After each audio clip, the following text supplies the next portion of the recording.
Bismillahirrahmanirrahim. Alhamdulillahi rabbil alamin. Wa bihi nasta'in ala umurid dunya waddin. Asyhadu an la ilaha illallah wa asyhadu anna Muhammadan abduhu wa rasuluh. Allahumma salli ala Muhammad wa ala ali Muhammad. A'udzu billahi minasy syaithanir rajim. Bismillahirrahmanirrahim. Rasulan yatlu 'alaikum ayatillahi mubayyinatin liyukhrijal ladzina amanu wa 'amilus shalihat minaz zulumati ilan nur. Wa may yu'min billahi wa ya'mal shalihan yudkhilhu jannatin tajri min tahtihal anhar khalidina fiha abada. Qad ahsanallahu lahu rizqa. Allahu alladhi khalaqa sab'a samawat wa minal ardi mithlahun yatanazzalul amru bainahunna lita'lamu anna Allaha ala kulli syai'in qadir wa anna Allaha qad ahata bi kulli syai'in ilma. Surat At-Talaq, surat yang ke-65 ayat ke-11 dan 12. Bapak dan ibu-ibu, penutup ayat ke-10 atau ujung ayat ke-10 berbunyi Qad anzalallahu ilaikum dzikra. Sungguh telah menurunkan Allah kepada kamu dzikra. Para ulama-ulama kita memahami dalam kitab tafsir mereka, antara lain kitab tafsir At-Tabari misalnya, dan yang lain menjelaskan yang dimaksud dengan dzikra di sini adalah Al-Quran. Maka dengan begitu salah satu maknanya adalah sungguh Allah telah menurunkan kepada kamu Al-Quran. Dinamakan Al-Quran itu dengan dzikr karena memang isinya zikir berupa peringatan-peringatan agar kita mengingat Allah, juga mengingat syariatnya, aturan-aturannya, perintah-perintahnya, larang-larangnya, petunjuk-petunjuknya, dan seterusnya. Maka salah satu nama daripada sekian banyak nama Al-Quran adalah Az-Zikru. Kenapa namanya Al-Quran itu Zikru? Tadi sudah dikatakan bahwa memang isi Al-Quran itu isinya berupa peringatan-peringatan, sekaligus mengingatkan kita kepada Dia, Allah yang Maha Kuasa, Allah yang Maha Esa, Allah yang pencipta alam semesta. Maka oleh itu sudah sepatutnya kita mengetahui, mengerti apa isi daripada zikir itu. Untuk itu Rasulullah yatlu 'alaikum ayatillahi mubayyinat. Untuk itu Allah mengutus seorang rasul untuk menjelaskan, menerangkan zikir itu. Maka dikatakan rasul di sini adalah Nabi Muhammad sallallahu alaihi wasallam. Sebagaimana diungkapkan dalam kitab tafsirnya Imam Tabari dan lain mengatakan bahwa az-zahir anna dzikrah wal Quran. Zikir di sini adalah Quran, wa anna rasul, bahwa rasul di sini adalah huwa Muhammad sallallahu alaihi wasallam. Maka berarti Allah telah menurunkan Al-Quran dan untuk menjelaskan, menerangkan Al-Quran itu, Waalaikumsalam, Dia utuslah seorang rasul yang bernama Muhammad sallallahu alaihi wasallam. Maka pagi hari ini kita sambung dengan yang ke-11 itu, Rasulun yatlu alaikum. Dengan mengutus seorang rasul yang bernama Muhammad sallallahu alaihi wasallam,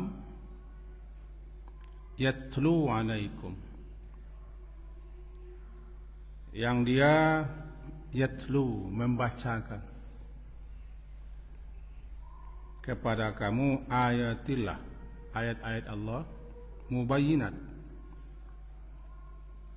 yang menerangkan berbagai macam hukum-hukum syariat, aturan-aturan. Sejenak kita garis bawahi ini. Yatlu alaikum. Rasul itu diutus untuk yatlu. Yatlu tilawah. Tilawah adalah membaca diiringi dengan memahami apa yang dibaca, atau membacakan diiringi dengan menjelaskan apa yang dibaca. Karena makna awal daripada tilawah tala yatlu, mengikuti, mengiringi. Secara kebahasaan makna tilawah adalah membaca sesuatu diikuti dengan memahami apa yang dibaca. Bernama dia tilawah. Di kita barangkali tilawah itu irama. Barangkali musabaqah tilawatul Quran itu memperlombakan cara bagaimana membaca Quran dengan bagus dan indah. Di satu sisi yang dimaksud tilawah itu bukan hanya membaca, tapi memahami. Nah, Rasul sallallahu alaihi wasallam yang nama Muhammad itu yatlu. Dia membacakan atasmu kepada kamu. Itu kamunya kita umatnya. Diawali kepada para sahabat-sahabat sepeninggal Rasul. Tugas membacakan itu diwariskan kepada para ulama. Dan ulama-ulama lah yang melanjutkan membacakan ayat Allah sekaligus menjelas dan menguraikannya. Lahirlah kitab-kitab tafsir. Kita tidak pandai membaca sendiri, dalam kata memahami sendiri, maka harus mendengarkan, mengikuti uraian penjelasan para ulama. Karena mereka telah mendalaminya dan menulis berbagai macam kitab-kitab tafsir, tinggal kita membaca. Kalau kita tidak pandai membaca kitab-kitab itu, ada guru-guru kita yang sedikit banyak pandai membaca, ikuti dia supaya kita memahami apa yang Allah turunkan kepada kamu yang isinya berupa peringatan. Kalau tidak akan pernah tahu apa peringatannya, apa petunjuknya, apa penjelasannya, apa aturannya, apa syariatnya, apa perintah dan larangan. Tidak akan pernah tahu. Sehingga disebutkan oleh Imam Tabari dalam kitab tafsir yang terkenal itu. Itu Tafsir Bayan, kata beliau menjelaskan. Inilah a'jab. Inilah a'jab. Sesungguhnya aku benar-benar heran. La'ajab, benar-benar heran. Mimman qara'al Quran. Ada orang yang membaca Al-Quran walam ya'lam, sementara dia tidak tahu ta'wilahu, tafsirannya, penjelasannya, atau apa yang dibacanya. Bagaimana mungkin dia yaltazza bi qiraati, bisa menikmati sehingga terasa lezatnya hidangan Al-Quran itu. Dia tidak tahu apa yang dibaca. Aku heran, katanya. Jadi inilah a'jab. Aku sangat heran. Dia tidak tahu apa yang dibacanya, tidak mengerti, hanya membaca. Bagaimana mungkin dia bisa menikmati kelezatan hidangan Al-Quran itu? Jadi satu. Maka disinilah kita penting memahaminya. Rasul itu diutus untuk itu, yatlu alaikum. Banyak ayat-ayat seperti itu. Salah satu yang patut kita syukuri, telah berlalu ayat kita baca dalam surah Al-Jumu'ah, huwallazi ba'atha fil ummiyina rasulan minhum yatlu alaihim ayati. Dialah Allah yang telah mengutus seorang rasul yang membacakan kepada mereka ayatnya. Membacakan dalam arti kata menjelaskan. Kalau orang Arab tahu dia bahasa Arab, fasih dan ahli dia bahasa Arab, paling kepada mereka hanya harus menjelaskan. Bayangkan orang Arab yang dijumpai Rasulullah, orang Quraisy yang Quran itu turun dalam bahasa Quraisy, masih Rasulullah terangkan, beliau jelaskan kepada para sahabat-sahabat yang mereka bukan orang ongok. Tidak semua orang Arab itu ongok. Mereka jahiliyah itu bukan berarti orang yang tak pandai mengapa-ngapa, jahil tentang kebenaran. Memang ada yang tak pandai tulis bahasa, namanya ummi, tapi tidak semua. Tokoh-tokohnya, pemimpin-pemimpinnya orang pintar-pintar, ahli bahasa. Kepada mereka diterangkan Nabi. Nah, bagaimana kita yang tidak orang Arab, yang juga tidak tahu bahasa Arab, bisa memahaminya begitu saja? Oh, kan ada surah sekarang terjemahnya, ya bacalah, tapi terjemah tetap terjemah. Terjemah adalah sekedar untuk memberitahu kita ini artinya. Penjelasannya dan tidak tafsir. Bagaimana kalau kita baca saja kitab tafsir, kan sudah banyak terjemahan. Khawatir dijelaskan ulama, orang belajar tanpa guru khawatir nanti syaitan gurunya, karena dia bisa dipaling saja. Dia tidak bisa bertanya kepada kitab tidak bisa menyalahkannya, menjelaskannya, mengurainya. Dia memahami apa yang dibaca. Maka tidak ada yang terbaik kecuali belajar dengan guru. Al-ilmu bitta'allum. Ilmu itu dengan belajar dengan orang alim. Saya tidak alim, saya hanya membantu membacakan saja. Saya bantu membacakan, saya baca kitab-kitab, ada dasar-dasar sedikit ilmu tafsir, ya saya bantu seperti ini. Menjelang dapat guru yang cocok, yang sesuai. Nah, kembali lagi. Rasulun yatlu alaikum. Berarti makna yatlu membacakan sekaligus menerangkan. Karena di belakangnya jelas. Yatlu alaikum ayatillahi mubayyinat. Mubayyin, menjelaskan. Yang menjelaskan atau yang menerangkan. Di sini diartikan dengan yang menerangkan. Dia membacakan kepada kamu ayat-ayat Allah, ayat-ayat Tuhanmu yang telah menurunkannya, dia menurunkannya kepada kamu. Ayat-ayat itu mubayyinat, menerangkan, menjelaskan sejelas-jelas, seterang-terang. Kan itulah makna bayyin. Bayan itu penjelasan dengan seterang-terangnya.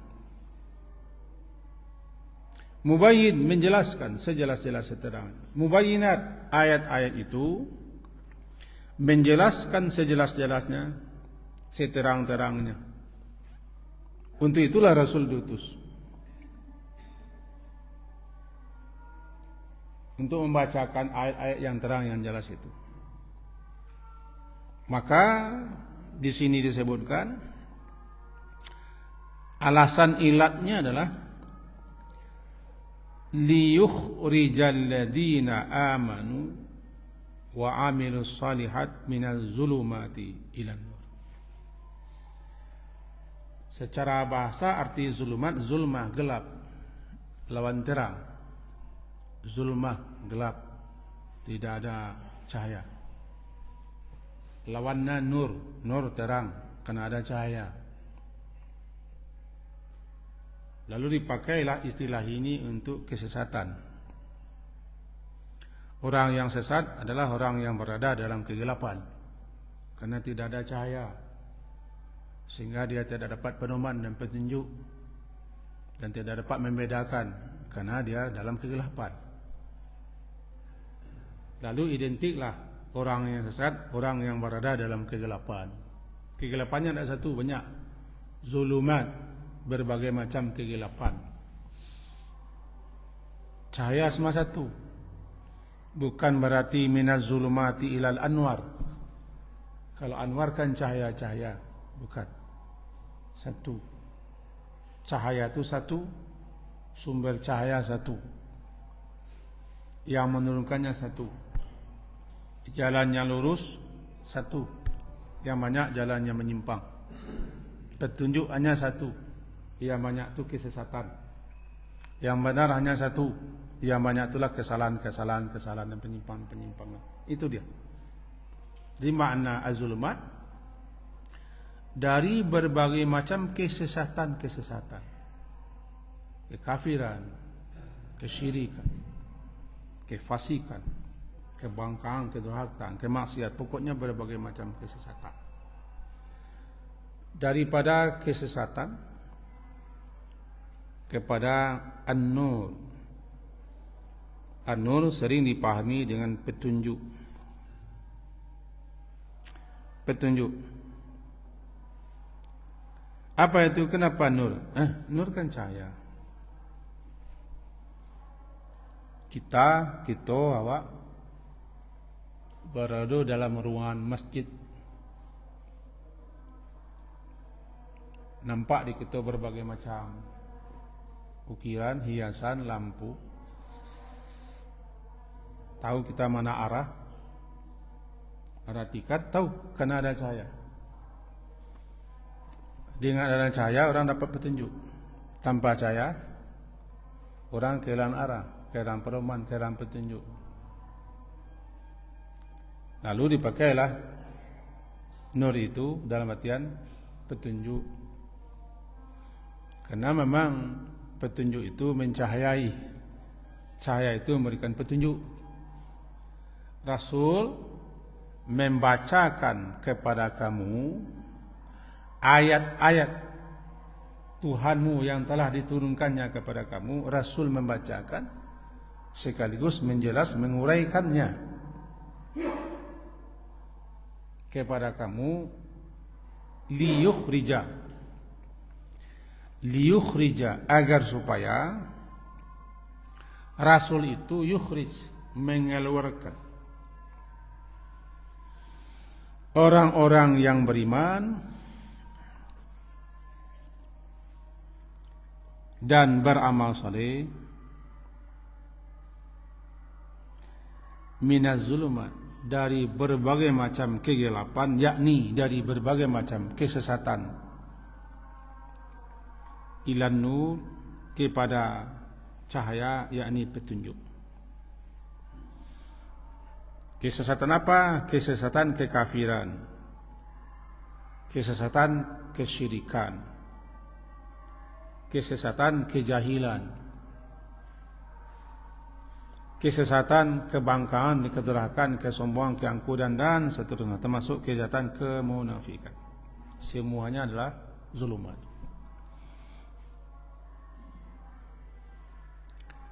Bagaimana cara mengeluarkan orang? Dengan membacakan ayat Allah. Karena Al-Quran lah yang menjelaskan mana yang hak, mana yang betul, mana yang salah, mana yang benar, mana yang lurus, mana yang menyimpang. Al-Quran lah yang mengingatkan orang, sehingga bernamalah Al-Quran itu zikir. Dalam surah Yasin, manit taba'an dzikra, siapa yang mengikuti zikir. Apa zikir? Al-Quran. Itu makanya di ujung ayat ke-10 berbunyi, qad anzalallahu ilaikum zikra. Sungguh Allah telah menurunkan kepadamu zikir, Al-Quran. Bagaimana supaya zikir itu diketahui? Perlu ada Rasul. Lalu Allah utus Rasul untuk membacakannya agar orang-orang tahu apa isi peringatan-peringatannya, penjelasan-penjelasannya, uraian-uraiannya, supaya mereka itu keluar daripada berbagai macam kegelapan menuju cahaya.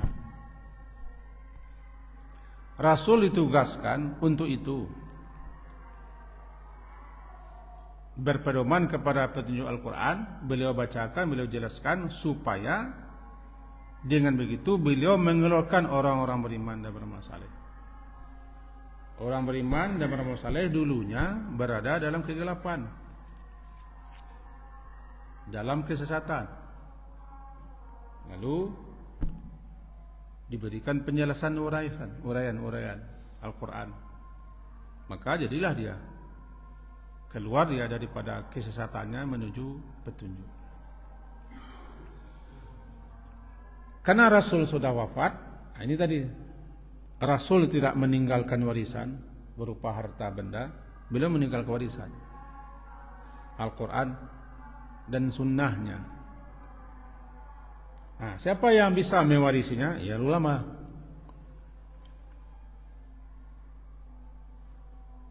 Lalu kenapa orang berselisih? Karena ulama banyak. Zaman Rasul tidak ada, orang hanya merujuk kepada Rasulullah, tidak bertikai orang. Kalau begitu mari kita datangi Rasul, mari kita temui Rasul. Apa kata Rasul? Itu bertikai. Sekarang enggak. Kenapa enggak? Ya Rasul enggak ada lagi. Ulama-ulama sesuai dengan ilmu mereka masing-masing, pemahaman mereka masing-masing, keluasannya masing-masing, ya sisi pandangnya berbeda. Ini harus kita pahami. Itu tadi, minaz zulumati ilan nur. Bisakah kita mengeluarkan orang daripada kesesatan menuju cahaya? Tidak bisa. Kalau kita tidak berpedoman kepada Quran. Rasulullah itu maka bisa karena beliau membacakan ayat. Lalu mana-mana yang pas sesuai dengan kehendak Allah, dia dapat hidayah, maka dia keluar daripada kesesatan menuju cahaya petunjuk. Wa may yu'min billahi wa ya'mal salihan, dilanjutkan ayat.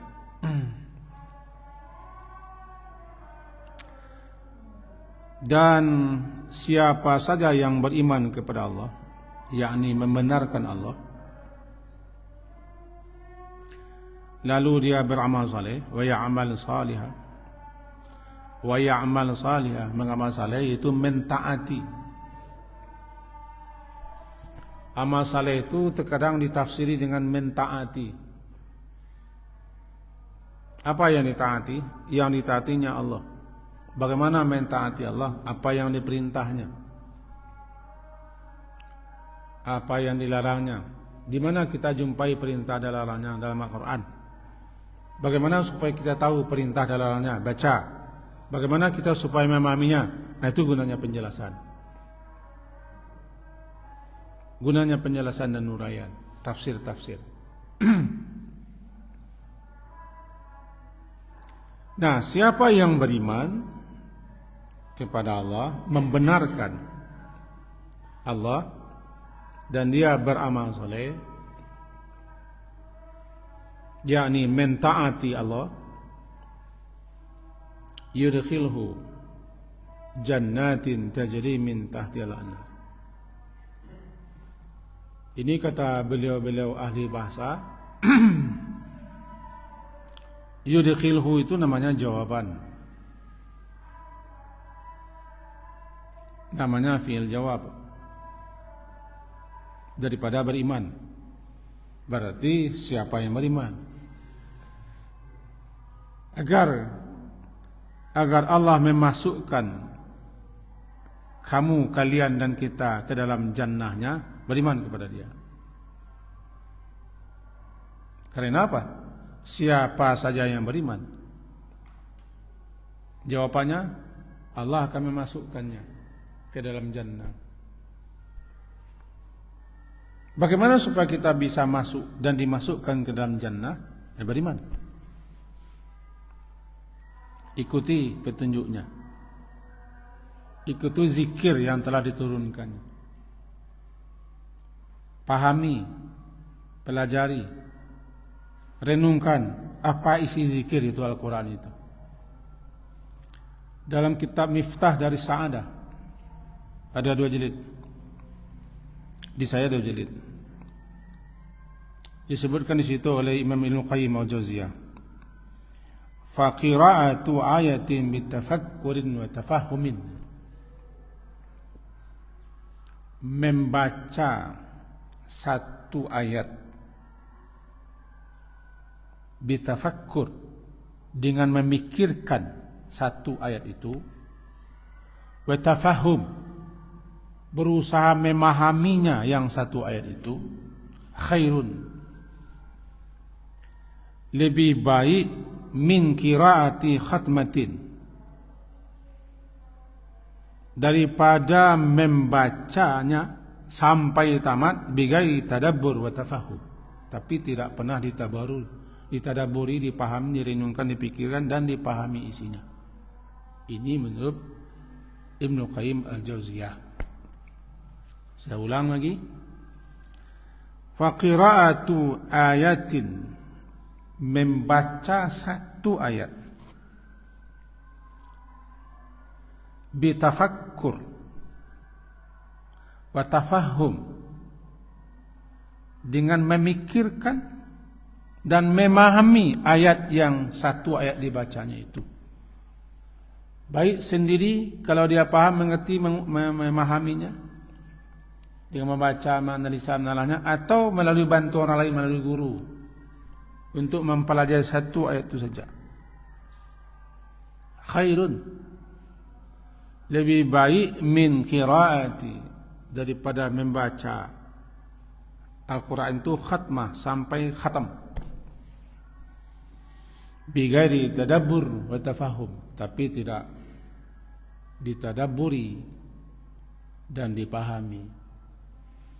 Tibalah tegurun afala yatadabbaruna al-Quran, apakah mereka itu tidak mentadabburi Al-Quran. Pentingnya tadabbur.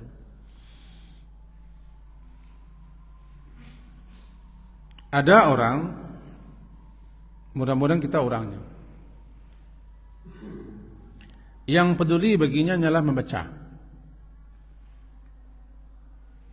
berlomba untuk menamatkannya.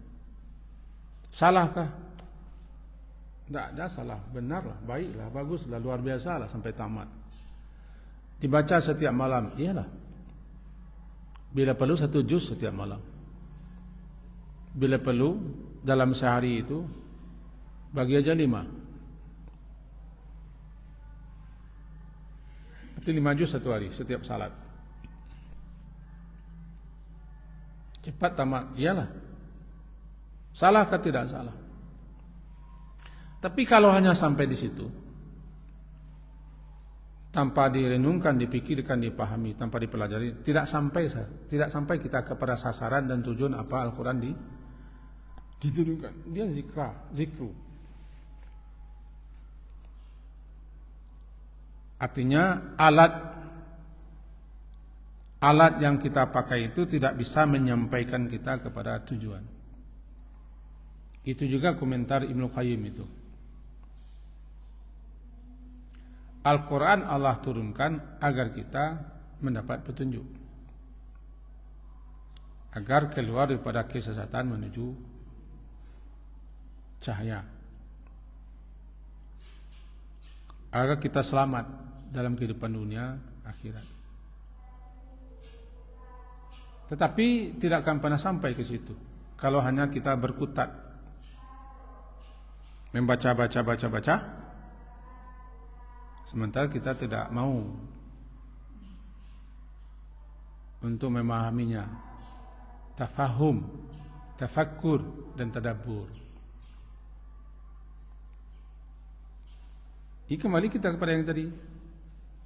Siapa yang beriman kepada Allah, yakni membenarkan Allah, Termasuk cara menekan Allah itu melaksanakan apa yang Allah perintahkan, yaitu ya'mal salihah. Dalam kitab saya ini dikatakan ya'mal salihah, yaitu bita'ati, beramal saleh itu dengan cara mentaati Allah. Bagaimana mentaati Allah? Apa yang diperintah, apa yang dilarangnya, laksanakan. Bahasa orang Minang disuruh, ditagah, berhenti, itu namanya taat. Dalam bahasa Al-Qur'annya sami'na wa ta'na. Itulah sahabat Nabi. Disuruh ditagah berhenti, taat. Apa yang disuruh dikerjakannya, apa yang dilarang dihentikannya, taat namanya. Mentaati Allah, beramal saleh.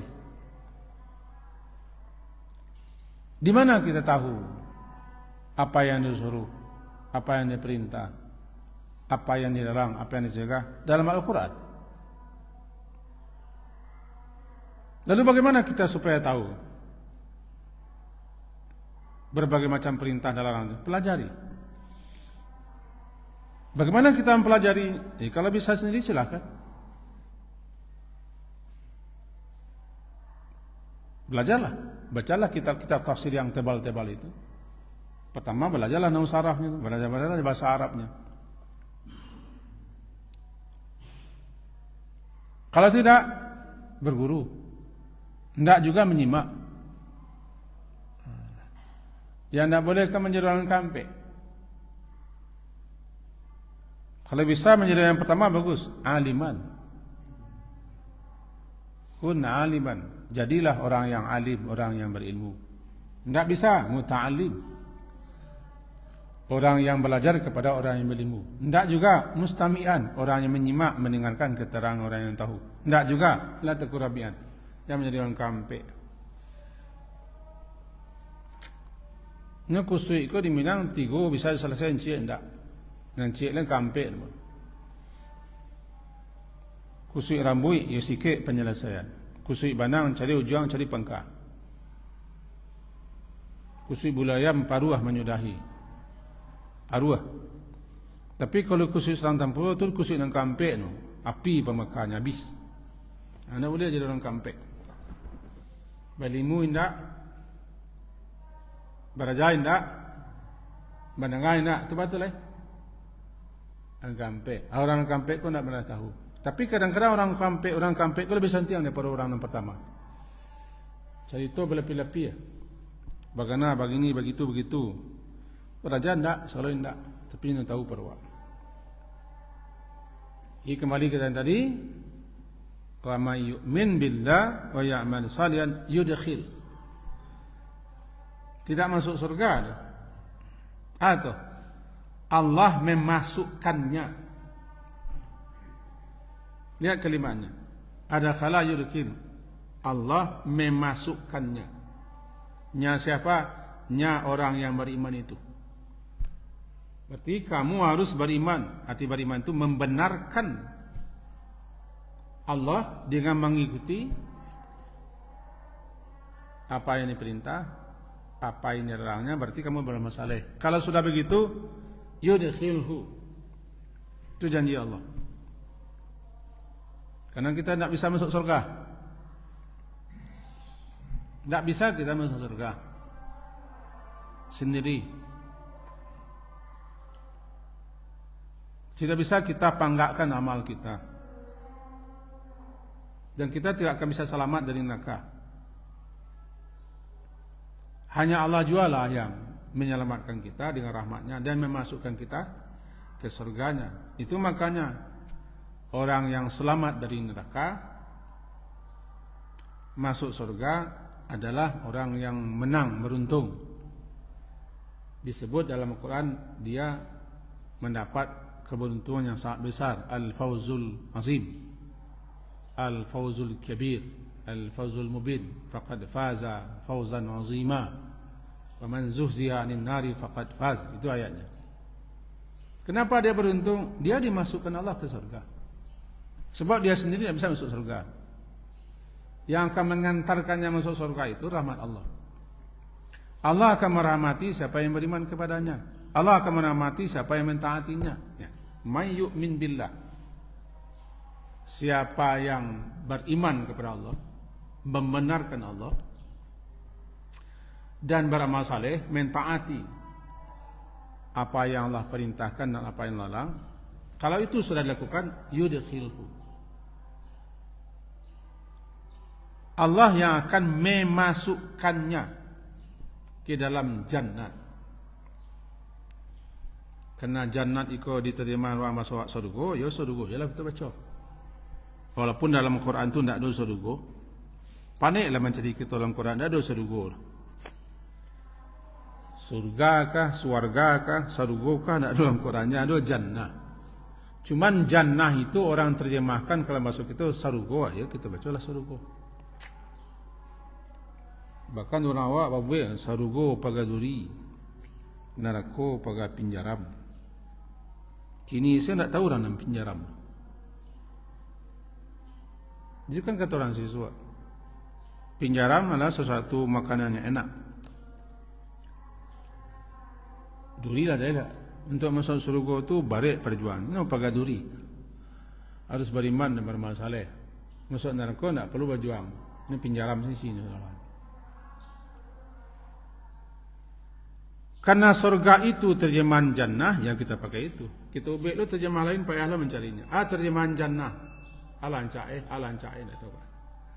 Kini kolah itu diterjemahkan oleh orang-orang bahasa jannah itu terjemahannya surga, ya pakai situ dulu. Kau nak cari terjemah lain. Kita baca saya jannah banyak, baca saya jannah. Ana jannah orang. Tak jannah adunya orang. Tak jannah petang kau mati je. Betul mati surga jadi kan. Jannat secara bahasa arti jannat itu kebun-kebun. Asal maknanya jannah, tersembunyi, tidak nampak, tertutup. Bernamalah dia janin, karena tersembunyi di batin. Bernamalah dia janun, karena akalnya tidak nampak, gila. Bernama dia junnah, karena orang di balik junnah tidak nampak. Anan junnah perisai, orang di balik perisai tidak nampak tanduk. Bernama dia jinnah, tidak nampak kerana ada jin. Itu asal masal. Bernama kebun-kebun yang subur, yang indah, tertutup tanahnya dengan keindahan kebun-kebunnya, rindang buahnya, lebat daunnya, jannah. Bernama pula lah dia tempat yang Allah persiapkan untuk hamba-hambanya yang beriman, beramal saleh dan bertakwa, jannah. Kerana tidak nampak. Tidak nampak di mata kepala kita. Yang pernah menampakkan itu Rasulullah. Karena kepada beliau sudah puluh kali Allah nampakkan. Dalam salat pun dinampakkan kepada beliau. Pernah dalam salat gerhana beliau maju ke depan memetik sesuatu, lalu mundur. Kemudian beliau mundur lagi ke belakang.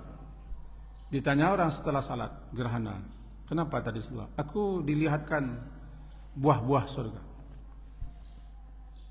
Aku ambil. Kalau bisalah aku mengambilnya, dibagi-bagi kepada kalian nak lapar-lapar lagi sepanjang zaman. Lalu diperlihatkan kepada aku surga, sehingga aku tersesurut. Bahasa Minang itu tersesurut. Beliau yang telah dilihatkan tentang surga. Kita tidak nampak, tidak tahu di mana surga. Yang menampak surga itu kita adalah yakin. Keyakinan kita lah yang menampakkan surga. Basirah kita bisa melihat surga, tapi kita tetap masih mengkhayal merenung bagaimana surga. Cuman bagi orang yakin, dia tahu di mana jannah. Karena Allah telah mempersiapkan. U'iddat lil ladzina taqaw. Allah telah persiapkan untuk orang bertakwa jannah. Fala ta'lamu nafsum ma ukhfiya lahum min qurrati a'yun jazaa'an bima kanu ya'malun. Itu jannah. Kembali kita. Yudkhilhu jannatin. Allah akan masukkannya ke dalam jannah, surga-surga atau kebun-kebun, taman-taman yang di bawahnya mengalir sungai-sungai. Khalidina fiha, mereka kekal di dalamnya. Kita harus menuju ke orang Arab siswa dulu kala. Negeri mereka tidak bersungai, negeri mereka tidak berkebun, tidak bertaman-taman, dan tidak seindah alam Minangkabau. Sehingga ketika orang Arab itu pernah konon kabarnya ke negeri kita, katanya inilah sekeping tanah surga yang dicampakkan ke dunia.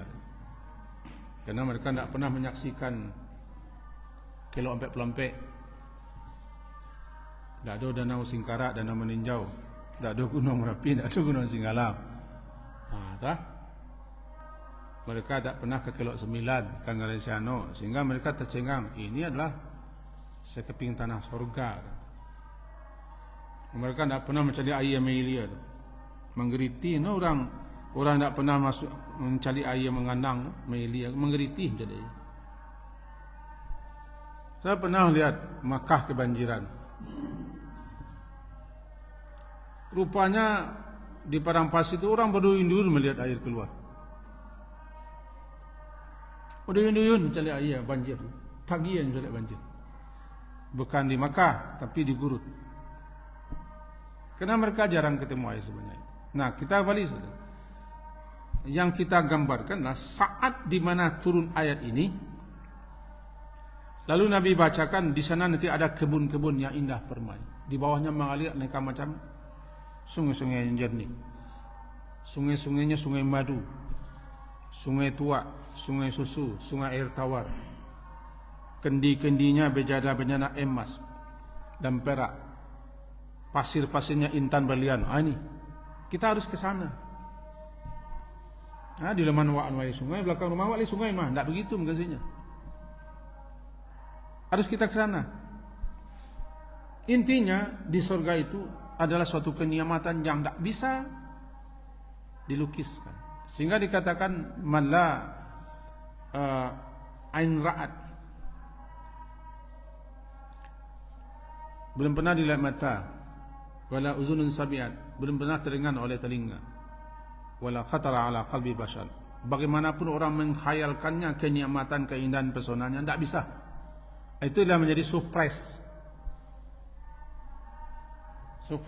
Fala ta'lamu nafsum ma ukhfiya lahum min qurrati a'yun jazaan bima kanu ya'malun. Nah, Allah akan masukkan ke sana. Maka penting juga kita mempelajari kenikmatan surga, keindahan surga, pesona surga itu. Berbagai macam fasilitas yang Allah sediakan surga melalui ayat-ayat dan hadis-hadis Nabi, supaya kita terdorong, motivasi, supaya kita jangan hanya hanyut dan larut dengan kemewahan dunia. Perlu kita pahami tentang surga dengan segala macam itu melalui ayat-ayat. Kita ringkas saja. Qad ahsanallahu lahu rizqa. Qad ahsan. Sungguh, saya baca terjemahnya, sungguh Allah memberikan rezeki yang baik kepadanya.